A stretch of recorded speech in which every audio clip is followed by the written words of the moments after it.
bukatu au moyo ba ko mi ha only di obara nde mma afa ha bụ ndị onogo membo ara dị n'ọkada nwa aba n'ụzọ igwe Peter nwa omeka ọzọ dị sie n'ụmụ eze efe ọ na-arụ aluminium and double nwanne ya ha na-adị bụ nga ndị ụmụ eze ekpe ha dị tọ ndị ama afa mana amasịrị ha o nke a na-akpọ Ebuka nọkwa akara buko mpa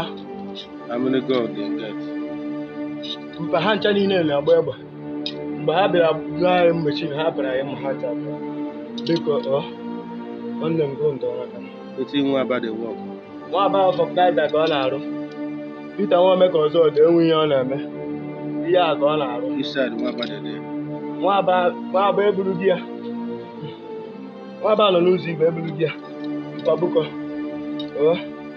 ndọrọ aka nwanne gị Dobiko.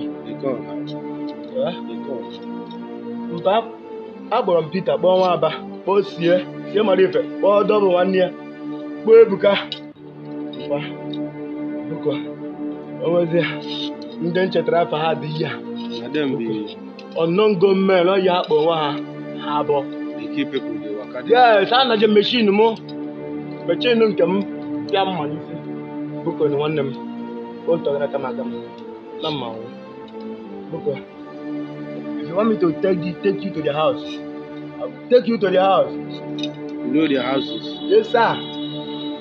All of them? Ndị a mgbe afọ na-amakọcha mbefa. And they are from here or here? Yeah. Obviously, they are killing people? Yes. Kidnapping people? Mpe onwe ha ji a na-emefa. Calling themselves ESF? Yes.